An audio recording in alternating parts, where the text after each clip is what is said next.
Welcome to our virtual program on Great Power Politics, the Biden administration and China. This is the 6th of 8 of our Seeking Truth Through Facts U.S. China program series. Our guest speakers include Lingling Wei, joining us from New York, Ryan Haas from Virginia, Yasheng Huang from Boston, and our moderator, Dexter Tiff Roberts, joining us from Montana. We have 467 people signed up for today, an audience from our 14 centers around the world. The 14th is a new one. We are opening officially in France in just a few hours. We are thankful to our series sponsors for this program. Thank you to NEA, Magdalene Yum, and Lisa Berry. I'm Margaret Conley, the Executive Director of our Northern California Center. And our format for this program, I'll introduce our moderator, Dexter Roberts. He'll introduce our speakers. They'll have a moderated discussion, and then we're going to open the floor to audience Q&A. If you have any questions for any of our speakers at any time, type them in the Q&A box. Dexter is going to be monitoring them, and we're going to answer as many of them as possible. We have a short hour for this program. We're going to end at 6 p.m. Pacific. That's 7 p.m. in Montana and 9 p.m. in Virginia, Boston, and New York. If you are joining our VIP reception after the program, please click onto that second Zoom link that was emailed to you. We'll continue the conversation in an off-the-record session with our speakers, and we know that it's going to be very good. All full bios of our speakers are on our website and in the chat box. This event right now is on the record, and we are recording. To start, a few words about our moderator. Dexter Roberts is an award-winning writer and speaker on China. He's a senior fellow at the Atlantic Council's Asia Security Initiative, a fellow at the Mansfield Center, and political science instructor at the University of Montana. Previously, he was China Bureau Chief and Asia News Editor at Bloomberg Businessweek. He was based in Beijing for over 2 decades, and he reported from all of China's provinces. Dexter and I were colleagues at Bloomberg, and it's terrific to be reunited with him here. He's also won a whole bunch of awards, and his first book was out last year titled The Myth of Chinese Capitalism. So Dexter, thank you so much for doing this, and it is all yours. Thank you so much, Margaret. Well, I'm very excited today to moderate this panel. We have an extremely distinguished group of panelists. I'll start by briefly introducing them. Lingling Wei is the chief China correspondent at the Wall Street Journal. She's also the author or the co-author of Superpower Showdown. Lingling was born and raised in China, has a journalism degree from NYU, and was part of a team of editors and reporters at the Wall Street Journal that were finalists for a Pulitzer Prize. Ryan Haas is a senior fellow and the Michael H. Armacost the chair in the foreign policy program at Brookings. He also, at the same time, is affiliated with the John L. Thornton China Center and the Center for East Asia Policy Studies. Ryan, from 2013 to 2017, was the director for China, Taiwan, and Mongolia in the National Security Council. And our third speaker, Yasheng Huang, is he's a professor of global economics and management at the MIT Sloan School of Management. Yasheng also is the founder, and he runs the India Lab and the China Lab, both also at MIT Sloan, that provide low-cost consulting services for hundreds of small and medium enterprises from India and from China. And Yasheng is also the author of a wonderful book from 2008, Capitalism with Chinese Characteristics. So I'd like to start with you, Lingling. First of all, it's wonderful to see you again. I'd like to ask you the first question, but I'd also first like to remind you of one of the last times I think we actually met. This goes back a decade. It's been a while. We were both reporters based in China then. And in 2011, I think it was the summer, we ran into each other on separate reporting trips. You were reporting for the Wall Street Journal and I was for Business Week in Wenzhou in Zhejiang. And a little background to that, we were both reporting on what was then in effect a crackdown on private enterprise in China. The authorities, the officials in Beijing had decided the economy was a little overheated and they had cracked down on the shadow banking sector. And this had proved to be and was a real burden for the private sector. They were struggling to actually get enough finance to continue their operations. Then as now, they struggled to get access to low-cost capital from the state-owned banks. So if you recall, however, just a few months later, there was a realization in Beijing that the pressure on the private enterprises was too much.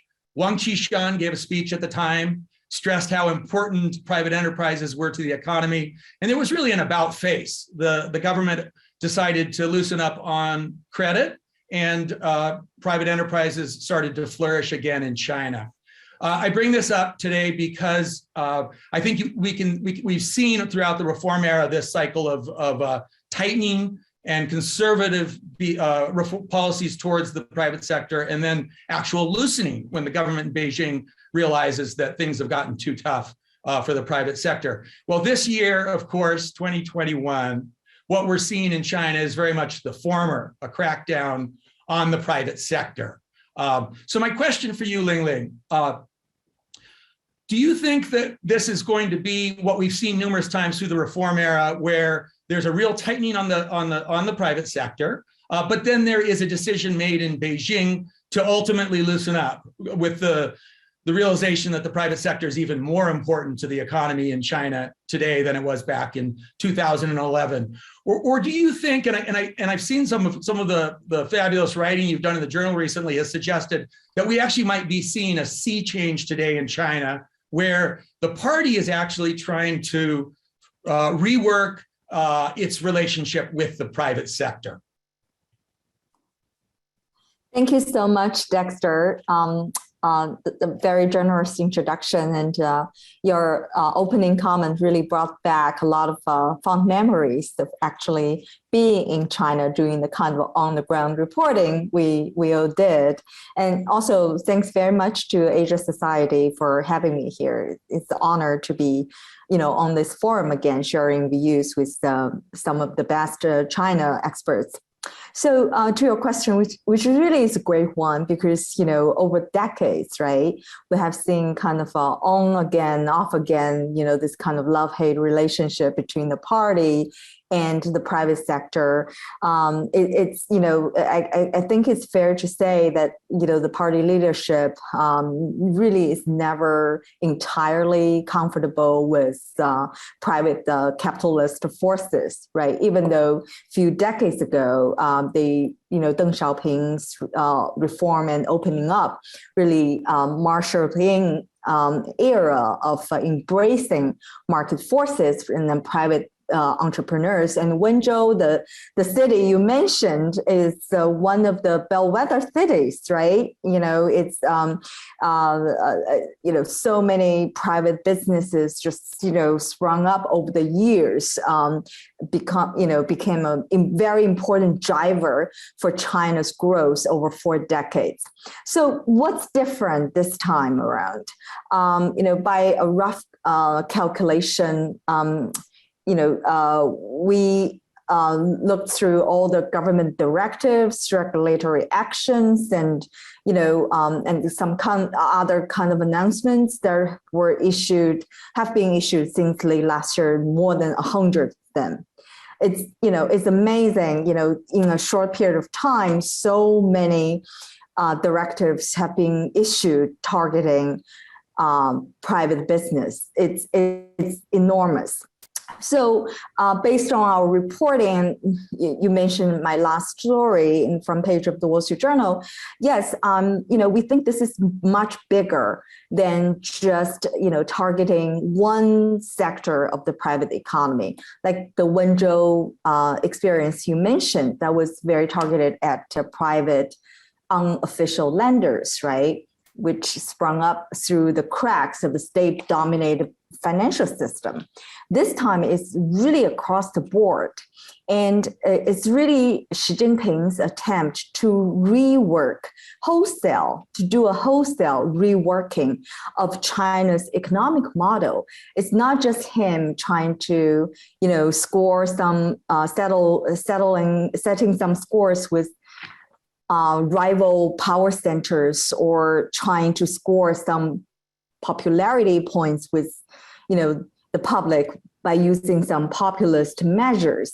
It's really him trying to, is a very well calculated plan to steer China's economy into a new direction, basically back on the road to socialism and away from the Western style capitalism. So that's because he, over the past 10 years since he, came to power, he personally views they're having a lot of problems in terms of, how capitalism or capitalist concepts have been applied to China. He views people like Jack Ma, companies like Alibaba or Ant, those private businesses are, as, having run amok, basically, too big and too powerful, and started to really threaten the party's legitimacy and rule. There's a popular term in China these days. It's called 资本绑架政治, or capital captures politics. In this case, it's capital captures the party. So they don't want to be like that, right? So what Xi Jinping is trying to do is really, give the state, the government, or rather the party, an even more muscular role in managing the economy. Not only, you having private companies set up party committees, but also the state wants to, determine where the money flows. They don't want the capital to flow to speculative areas like real estate or internet finance. They want the money to flow to, sectors that are key to China's future. Semiconductors, AI, new energy, you name it. So that's one area they want to just direct where money flows. And then they also want to make sure that no companies make excessive profits. Obviously, it's a judgment call in terms of how much profits should be considered too high or excessive, right? There are no limit. There shouldn't be any limits on that in a true market-based economy. But China doesn't want anyone to get too rich, right? They are calling for common prosperity, which in essence, can be translated as distributing the wealth more equally. So that covers both privately owned business and foreign firms operating in China as well. So they're just, and obviously another thing is that the increasingly economic plans are being set to, better protect China's national security. So, I often, tell my editors that nowadays China's 4 or 5 year development plan reads more and more like a national security plan. It's more about how to secure the supply chains in China, how to secure data in China, how to ensure financial security in China, how to ensure energy security in China, how to secure agriculture security in China. So all those things combined, and our conclusion based on the reporting is, this is not just a one-time regulatory crackdown. This is more a wholesale reworking of China's economic system. And it's going to stick, definitely when growth, starts to weaken. If it weakens too sharply, they might loosen, for example, monetary policy on the margin, or, encourage banks to lend a little bit more to private firms. But overall, the framework is already being put in place based on the number of laws and regulations that have been put in place. Okay. I'll stop there. Oh, fascinating. Yasheng, in a recent conversation we had, you mentioned as well, like Lingling, that you thought that you do think that there is a strong political element in these crackdowns that we're seeing on private enterprise.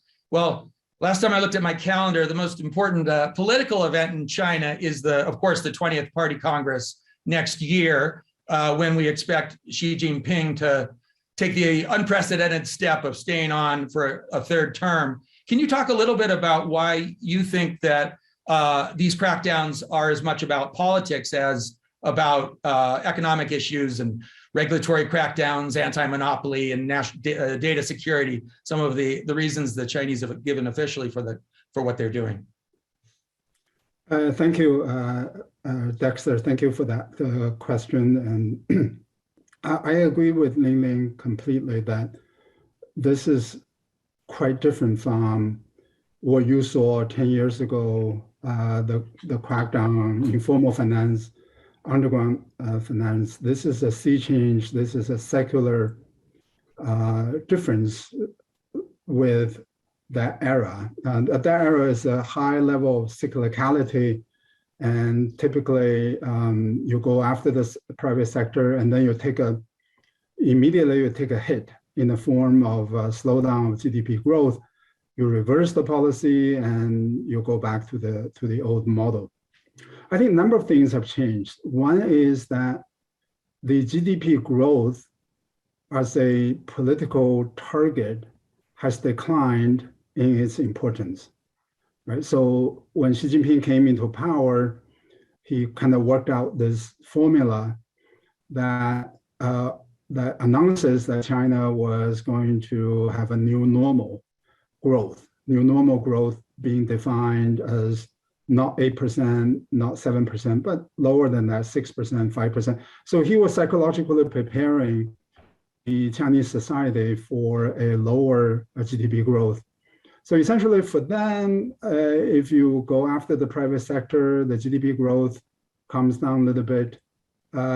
Politically, they don't think this is as important as it was before. So that's number one. Number two, I think there's more value placed on the level of the GDP rather than on the growth of the GDP, right? So again, this is kind of a political way of looking at things, right? China has a $14 trillion economy.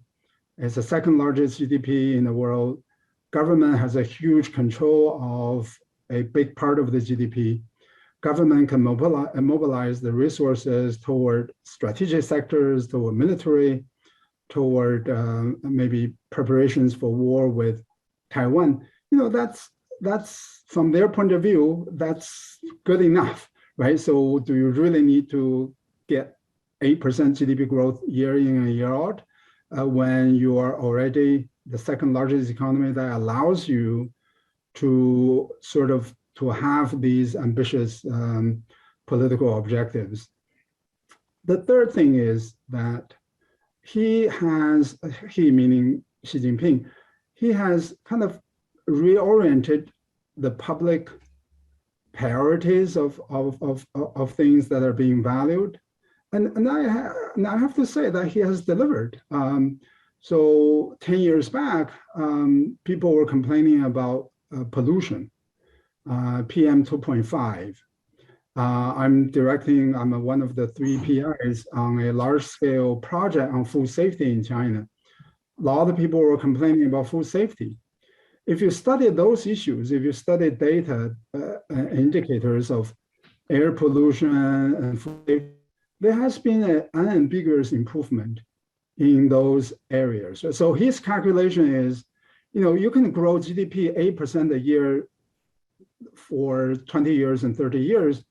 If it doesn't deliver this kind of visible material benefits to the Chinese society, the political payoff of that GDP growth is not going to be that high, right? So I think he's absolutely right on that. And I have written criticisms about Chinese GDP growth being not able to actually improve the material welfare just on the basis of that impressive growth rates. If you look at the household personal income growth, it was seriously lagging behind GDP growth.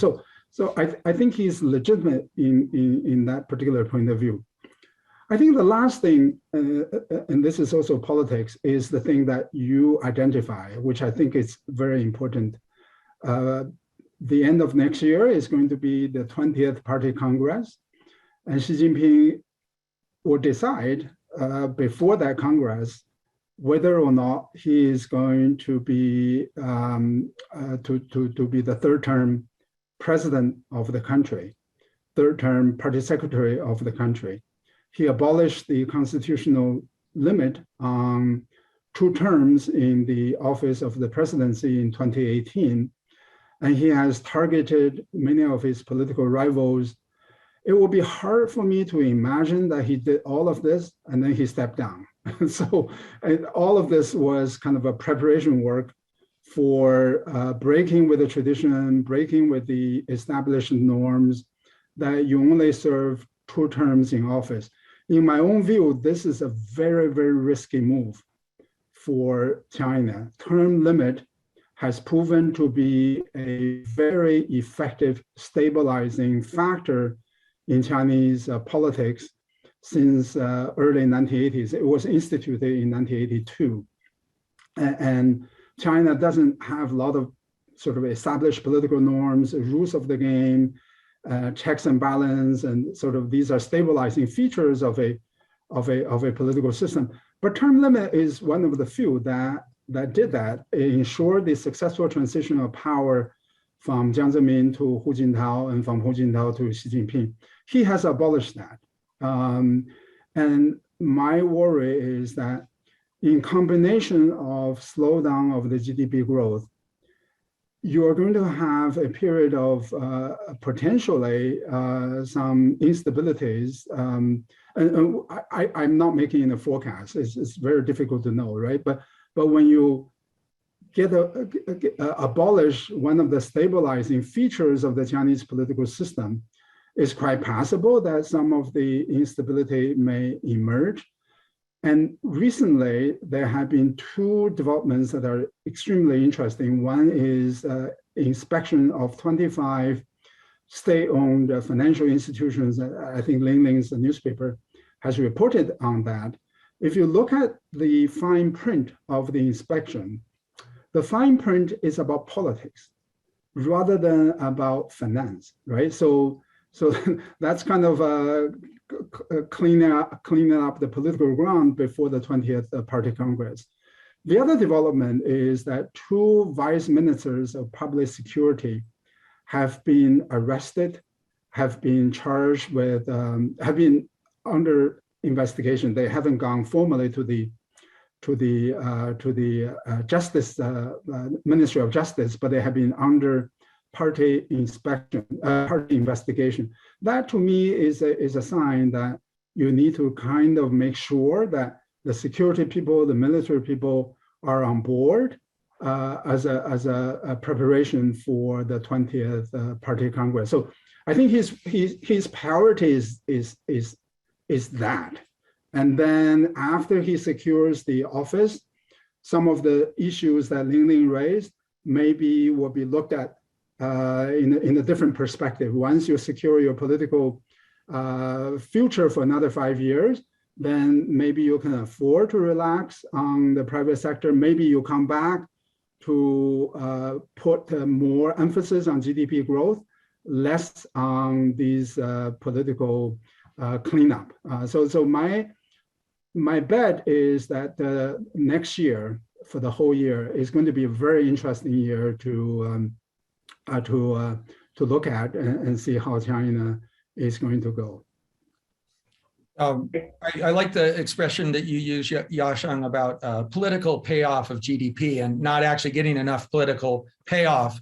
Ryan, you've recently written quite an interesting commentary on the common prosperity political slogan of the year in China, and I suspect for many years to come. I'm interested in hearing from you about your understanding of common prosperity. Is there a connection to the ongoing crackdowns?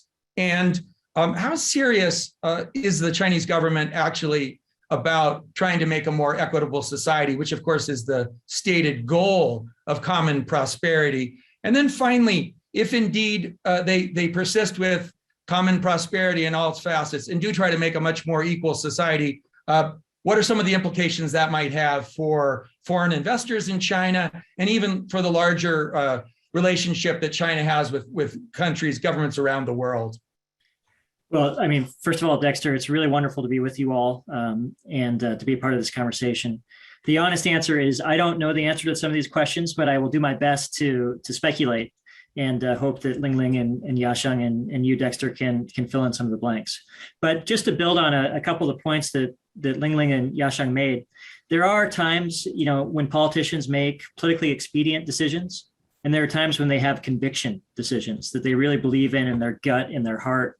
I think this is the latter, as Lingling was describing. This isn't, just a politically expedient process. This is something that I think Xi Jinping believes in the marrow of his bones. This is part of why he thinks he was put on God's green earth, is to make some of these reforms and to, in his view, sort of stabilize the foundation of the Chinese Communist Party's rule of China going forward.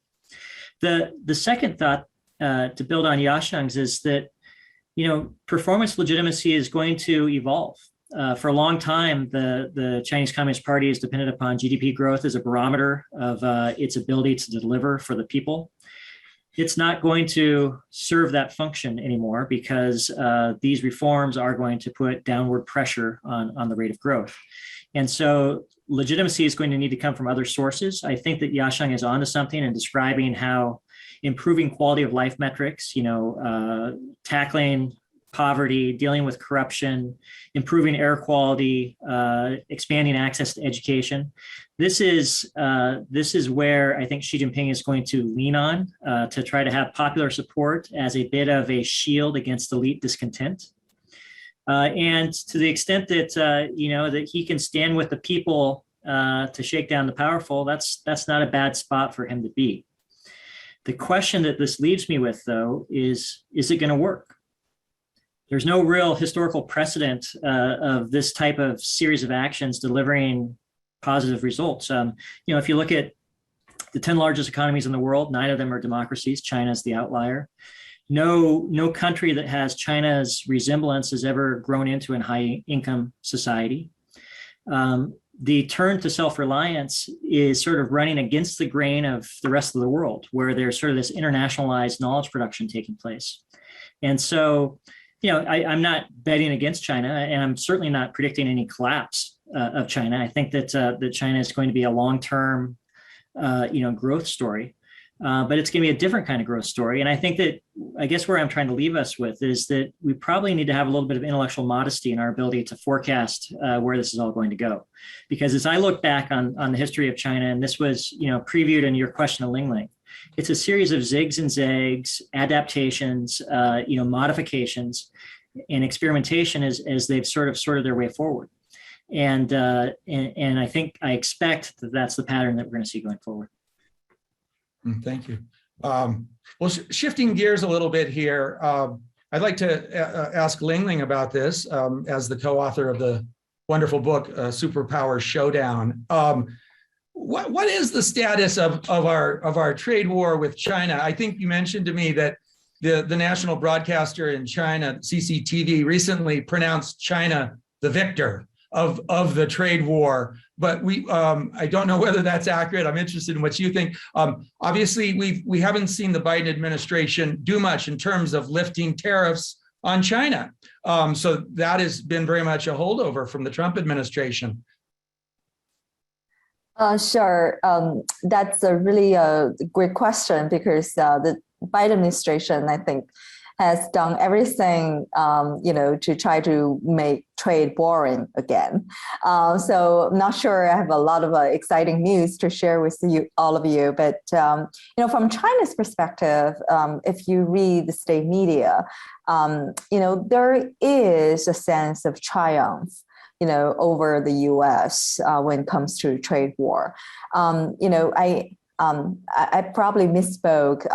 It's probably not CCTV, but one of those WeChat public account owned by a state media outlet recently, laid out a timeline of the U.S. China trade war. And from the timeline, you can see increasingly, at least, in terms of the tone from the U.S. side has been softening especially over the past few months.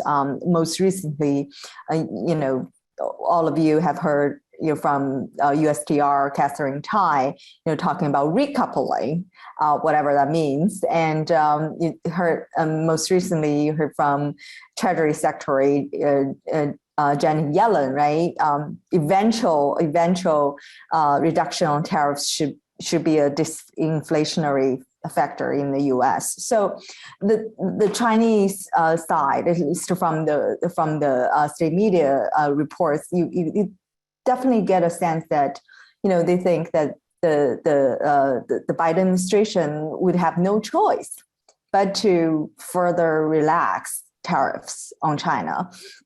The most recent step was to renew, right, the exclusion process on tariffs. A couple of Chinese analysts I'm friendly with recently told me they already, that they themselves, compile lists of items they think that the Biden administration would remove the tariffs on.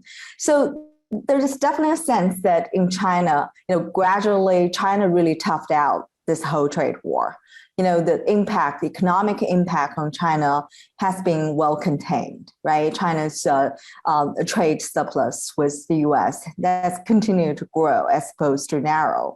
And China's economy has rebounded pretty nicely, right, over the past couple of years. And China's supply chain, hasn't been hit too much by COVID or the tariffs.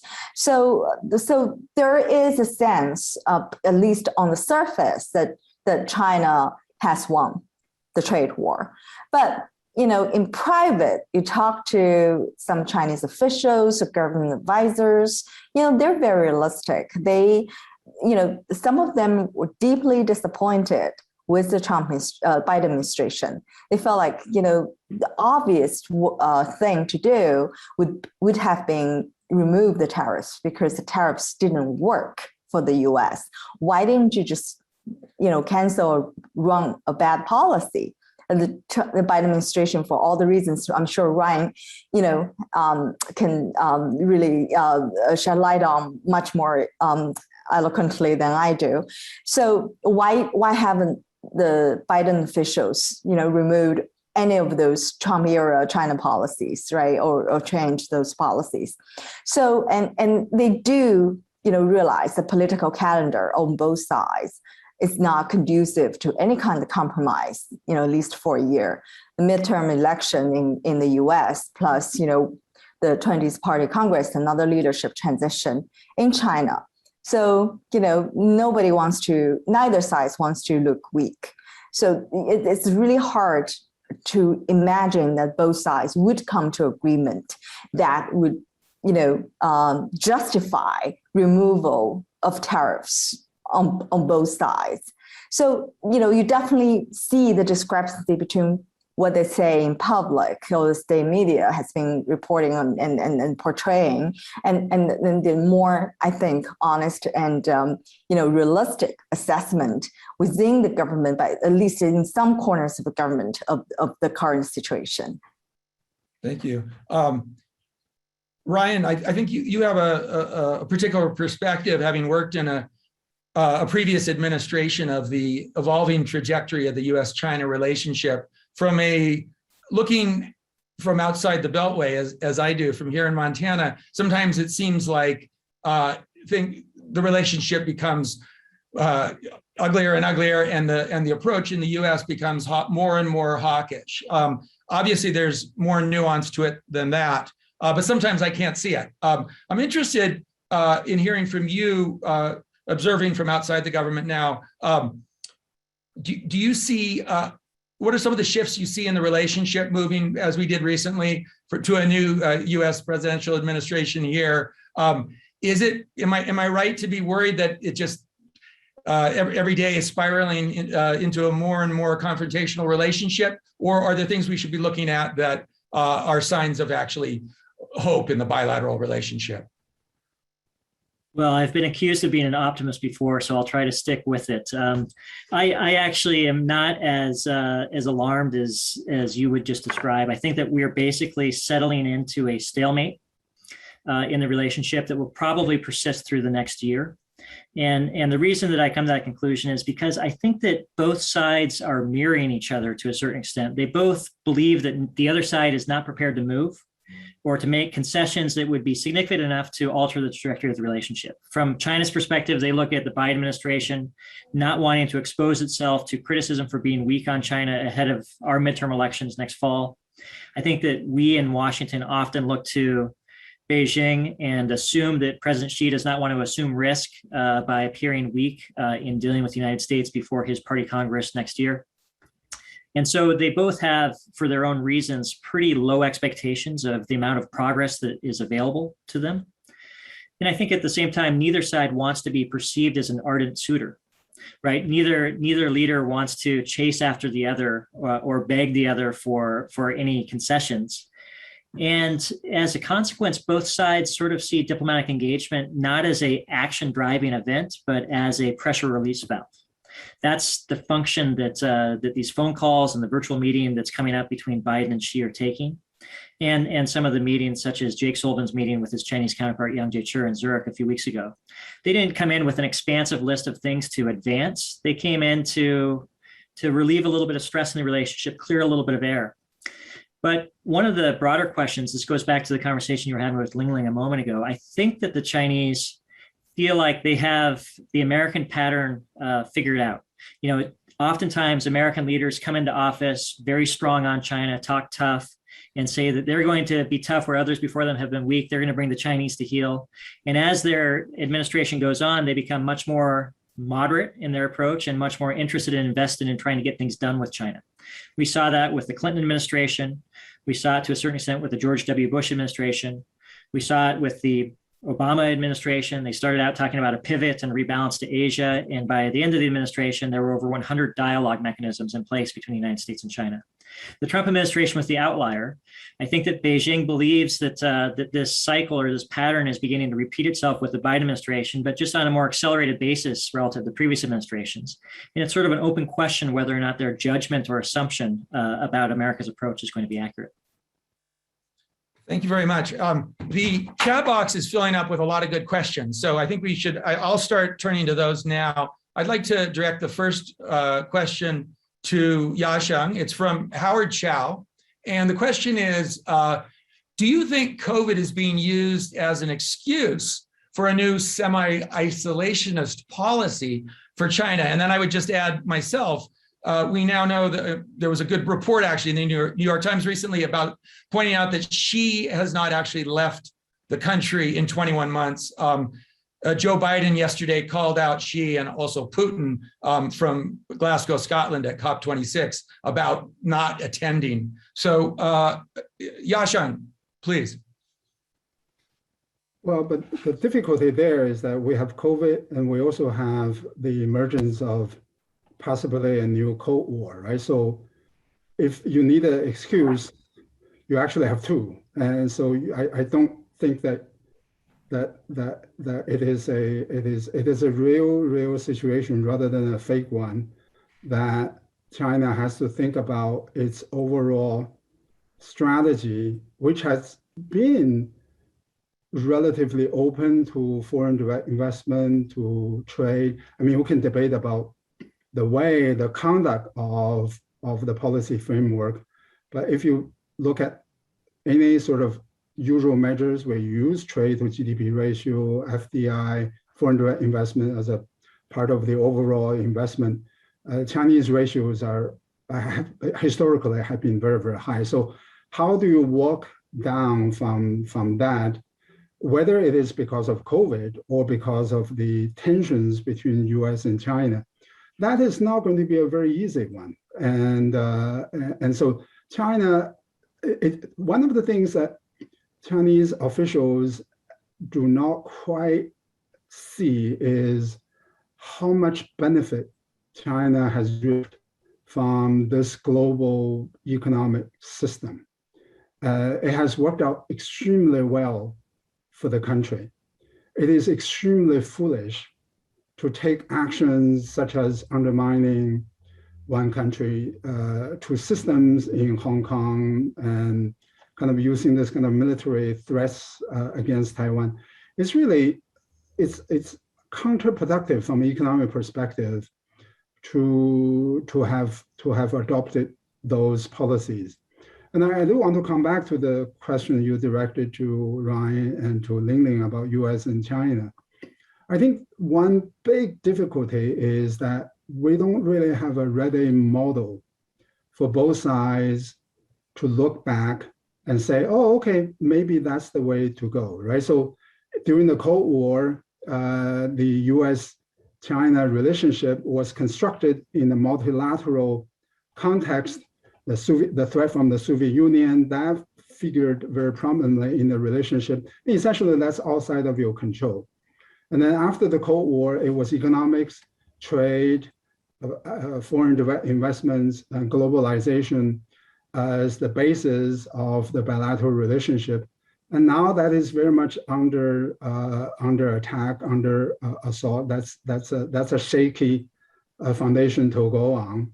So the two sides really need to figure out a new model. I don't know whether they are able to do that in a year or in two years, but they got to come up with something fast. I think from the U.S. perspective, at least, I'm not living in Washington, D.C. I'm observing this from an outsider perspective. I think the U.S. kind of has a framework, right? So the U.S. framework is competitive existence. So it's not Cold War. It is also not going back to the just bilateral economic relationship. It is seeking areas of necessary collaboration on climate, maybe on public health, on those issues, and then confront China on those issues, human rights and geopolitics, in areas where you need to do that. I think the difficulty is to get the Chinese side to see the same relationship from that perspective.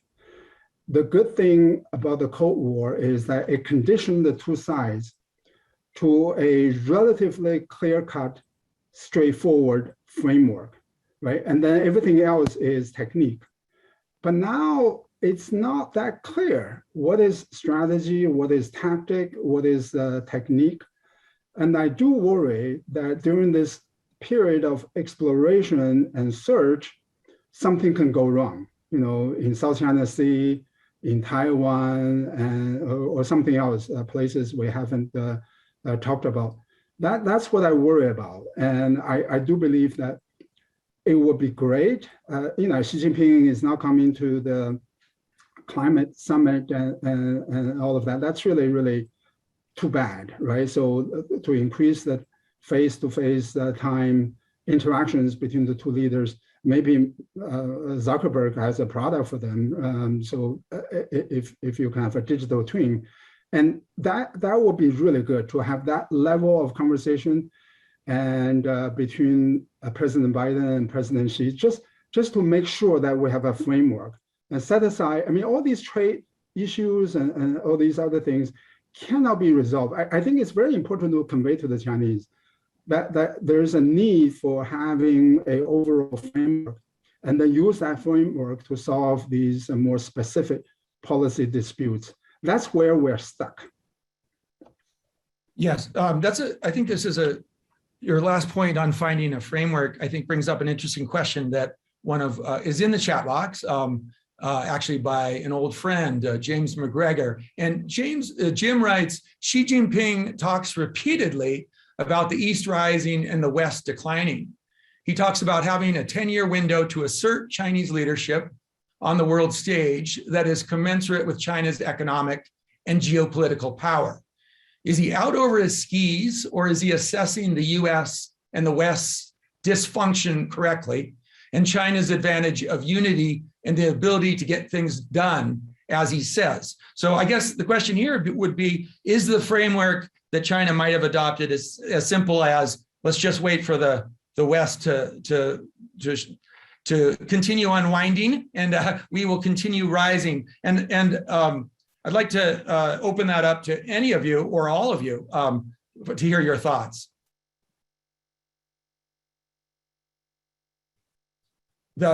Why don't we turn to Lingling? I'm gonna call on you, and I'm actually just gonna throw one other question in there because there are so many good questions, and I know we're gonna run out of time before getting to them.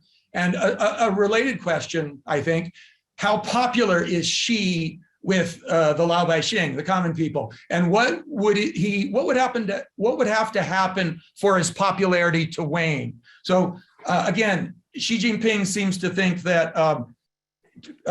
Or one question would be, is he going to sit around and wait for the West to decline? And but at the same time, what could actually turn against him within China in terms of his popularity? Lingling. Sure. I'll answer the popularity question because it's easier than the assumption that the Western decline, whether or not how realistic that is. So just follow up to what Yasheng said about the COVID question, how that factored into the no traveling by Xi Jinping in recent months. I really think COVID is a turning point for Xi Jinping's party leadership.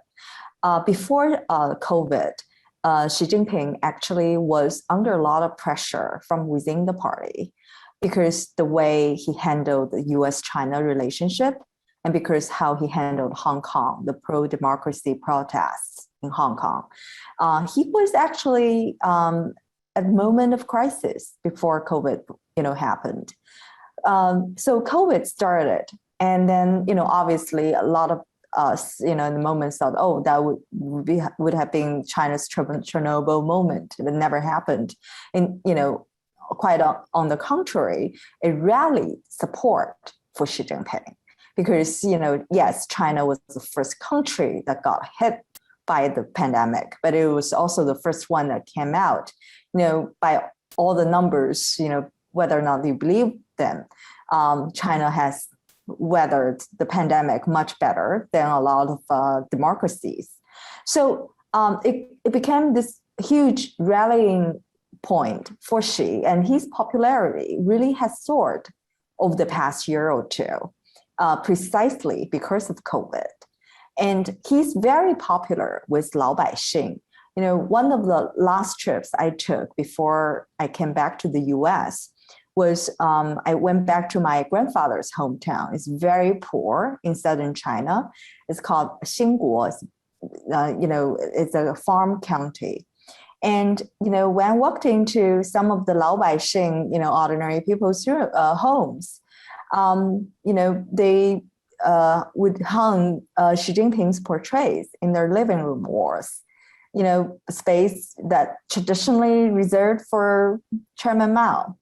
So when I talked to local officials there, they would tell me that the one thing that kept them up at night was not being able to meet the poverty reduction targets set by Xi Jinping. And for the first time in a long time, local officials really, take it seriously, this whole poverty alleviation task, unlike in the past when they just only paid lip services to it. And the focus was more on economic growth and development. So I do think his popularity with people on the streets really are very high. It's very high.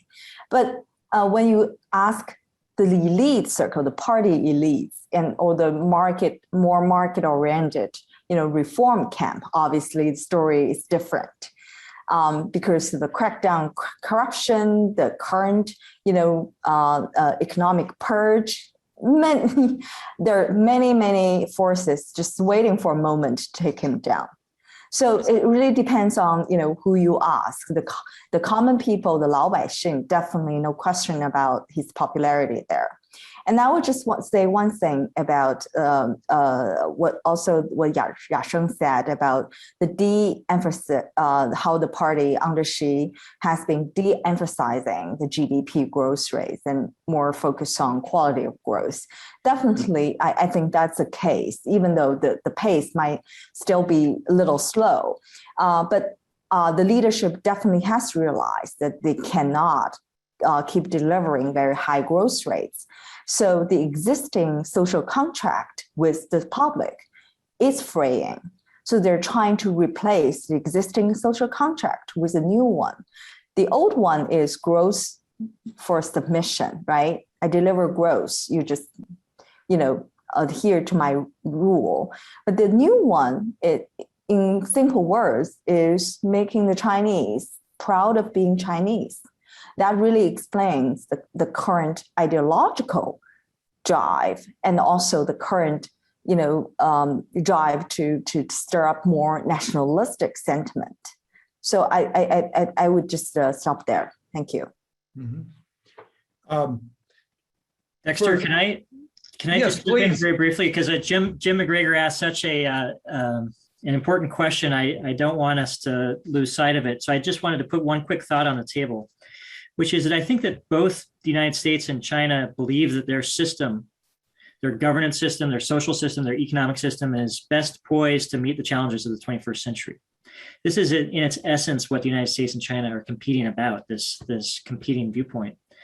And we have to be honest, the United States has gone through a tough couple of decades, from 9/11, the global financial crisis, Afghanistan, Iraq, the Arab Spring. We've been through a turbulent couple of decades. Now, the question is, during that period, China has had a very successful run. Is that success going to continue into the future? And if the Chinese leadership is so confident that it is, then why are they leaning so heavily upon nationalism and repression at this moment? Is that an expression of strength or fear and vulnerability? I don't know the answer to that, but I think that you can make a credible case that there are profound concerns at senior levels of the Chinese leadership. We're watching, energy shortages, property sector deleveraging, economic deceleration that's decelerating faster than many people expected, a slowdown, in all non-export portions of the economy, demographic headwinds, mounting debt. The list can go on, and so this is sort of a question that everyone is grappling with. When the leadership talks about the East is rising, the West is declining, as an objective fact, yes, Asia is rising and parts of the West are relatively declining. But is that a permanent trajectory, or is the United States and other liberal democracies, are they going to be capable of rejuvenating themselves? And we don't know the answer to that question. But it's sort of, I take this back to where I started, that I think that we probably should preserve a little bit of an intellectual modesty about this and a little bit of flexibility in our thinking. Great. Another question from our chat. What is the domestic political landscape going into the sixth plenum and then next year's Congress? 2013 U.S. Congress report on China's political landscape recognized, it says fractional. I'm not sure if it's supposed to be fractional or factional politics. Does that still exist? Is that something, Yasheng, what are your thoughts on the domestic political landscape? And if I could just throw in a rather alarming question that someone else put in, which was, what if Xi Jinping dies tonight? So what is the domestic political landscape? How important is Xi? Obviously, he's very important. Just if you could talk a little bit about that and any potential factional politics or sources of opposition that actually might exist within China. So by the way, I live in Boston, so it's already tonight. So and maybe it already happened. I think the factional politics is not a very strong feature of Chinese politics today. He has done a pretty good job undermining the power base of the previous two leaders, Jiang Zemin and Hu Jintao. It's a pretty thorough job. And also those leaders are also aging, right? So they don't have the kind of the energy and all of that. I think what's very important is that when Xi Jinping ascended to the position of General Party Secretary in 2012, the position in that period was far stronger than the positions in the 2 decades before. So he acquired a much stronger position in the first place. And then through the anti-corruption campaign, and which is still ongoing, he has thoroughly undermined the political opposition. And this is consistent with what Lingling said. The elites, the political elites, the economic elites are not terribly happy because they are the ones that have been undermined. And some of them belong to this faction and others belong to the other faction. But people on the street, I agree with Lingling, are happy, but the issue here is whether they should be happy, right?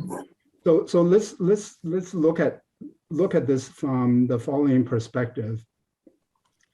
The benefits that the 老百姓 are getting from Xi Jinping may be a one-time income transfer, a air that is more clean, food that is more safe. All these are good things. There's no question about it. But these are all one-time benefits. They do not. I mean, the air can get more clean, but you don't even know that it is more clean than before. Whereas the GDP growth gives you continuous benefits that the Communist Party needs to legitimize its rule, right? To the way that it is ruling. The other thing is that in the end, this is a political system that is extremely expensive to run. It has a massive government apparatus. It spends a lot of money on the military. It spends a lot of money on new cities and urban infrastructure development and things like that. It spends a lot of money on war preparations. And now it spends a lot of money on recreating a supply chain, right, such as semiconductor, because of the sanctions and because of the decoupling. These are all extremely expensive propositions. And then at the same time, you undermine the wealth creation of the private sector. I don't think, I mean, maybe you can get away with this kind of formula for 2 years and 3 years. I don't think this is a winning formula going forward. At some point, you have to generate GDP growth to support social benefits, to support the expensive industrial policy, to support reworking the urban landscape, to support the programs that are designed to compete with the United States. So in the long run, I'm not very optimistic about this policy development. In the short run, it gives them the bragging right, yes. Okay, I think we have time for just one more question, and just probably have only a couple minutes to answer it. It's a very important one. I agree with the person sending in the question from Beijing. It's good morning to all of you from Beijing. Thank you for an excellent discussion. My question is as follows. Given that Harvard University has just announced its relocation of its summer language program next year from Beijing to Taipei, could the panel comment on the worsening of people-to-people cultural relations between China and the US? And again, we really only have about a minute or two for this. Who would like to take that one? Yasheng, I know you've worked a lot and expressed, written about this issue. Well, let me say that the threats to educational and research collaborations between China and the United States are coming both from China, the government in China, as well as government in the United States. The China initiative, in my own opinion, falsely prosecutes Chinese American scientists on false charges. And there have been well-known cases, including one of my colleagues at MIT. In China, I think there's also rethink about the educational and research collaborations with the West. And they have, for example, some of the educational programs have been stopped by the Chinese government. And the US and China actually have the opposite preferences. US encourages social science collaboration, social science work on China. China doesn't like that at all. China welcomes natural science, engineering, technological collaborations. And US now is very concerned about technological leakage to China, and the US government is doing lots of things trying to stop these research collaborations. We at universities, at MIT, are working very hard to make sure that the really beneficial research collaborations are going to continue while complying with very complicated laws and regulations of the United States. Okay, well, thank you very much. I'm afraid that we have run out of time. I would like to hand this back to Margaret now. Well, our thanks to you, Dexter, to Lingling, Yasheng, and Ryan. It's terrific to have all of you with us. My takeaway is that we're in for a stalemate and that we need experts like the four of all of you to help us develop a framework. So please let us know when we can come back and discuss that all together again. Thank you very much. And we are very grateful to our series sponsors, NEA, Magdalene Yum, and Lisa Berry. For everyone in the audience, please join our upcoming programs in Northern California this month. We have programs on Saudi Arabia with Princess Rima, who's going to join us in person in San Francisco on Monday, on India and Pakistan, and on North Korea. Also, save the date for our 4th annual Future of U.S. China conference. That's going to be held on January 13th, 2022. We're hosting it in person in Silicon Valley, and you're all invited. All of our events are listed on our website, and you can also follow us on Twitter at Asian Society SF. If you are joining our VIP reception, click over to that second Zoom link right now, and we're going to continue our conversation in an off-the-record session with all of our speakers. Thank you to our Northern California team, Rexel Uy, Angela Chung, James Gale, Michael Chong, and all of our interns. And from all of us at the Asia Society Northern California Center, stay safe.